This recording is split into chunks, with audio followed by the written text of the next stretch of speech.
The SWAC has opened an investigation into allegations that Jackson State University had access to game week practice film of Arkansas Pine Bluff.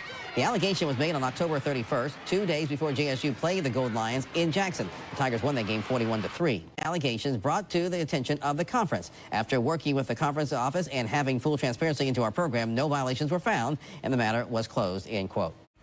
In my personal opinion, this whole Jackson State UAPB cheating scandal is much to do about nothing.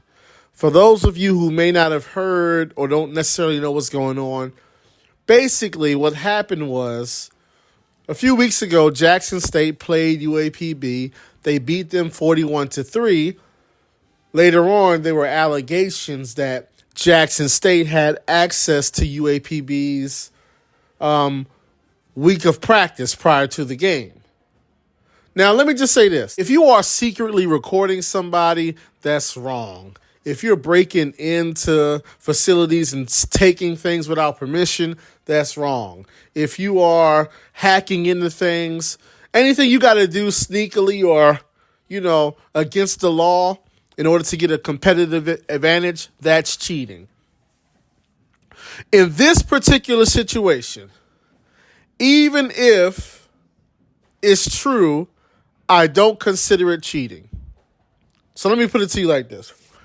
The idea is that there was tablets that had practice stuff on it from UAPB, and somehow Jackson State got access to it. They weren't secretly recording anybody. They didn't hack into anything. They didn't break in anywhere and steal anything. They just happened to stumble across this tablet that had the film on there, and they were able to watch it. If that's the case, listen, even if they did do that, I don't consider that cheating. And yes, even if this happened to Bowie. So let's just say, for example, for those of you who have been to Virginia State University, you know that about 10 minutes from campus, there's an Waffle House.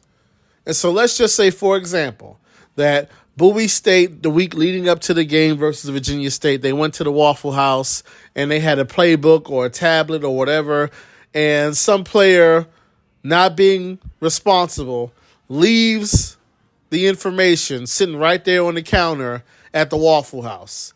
And then somebody stumbles across it, realizes what it is, and then they give it to the Virginia State team, and then they're able to use it. I wouldn't consider that cheating. Why? Because, once again, they weren't secretly recording anybody. They didn't steal anything from anybody. They didn't hack anything. Some information fell into their lap due to the neglect and irresponsibility of the opponent. So if you just walk into if you just walk into the Waffle House and it's a playbook sitting right there, and you pick it up and look at it, okay, well, that's the opponent's fault, not yours. So let's just say that happened to us versus Virginia State. I would not say they cheated. They need to forfeit this. They need to be. No, I wouldn't say any of that. I would say our players and staff got to do a better job being more responsible. That's what I would say. But once again, even in this situation, the person in question is denying ever giving anybody his credentials. So it is what it is. But basically what happened, or what people believe to have happened, is this. There was a player, a walk-on at UAPB, was cut. So he was no longer with the team. But even though he was cut and no longer with the team, well after the fact, his credentials still worked and he was still able to gain access to the system. And so somehow or another, they believe that his credentials was shared with somebody associated with Jackson State University.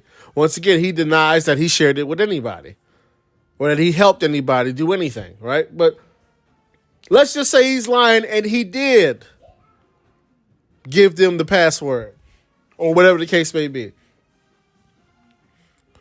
You know who's at fault? UAPB.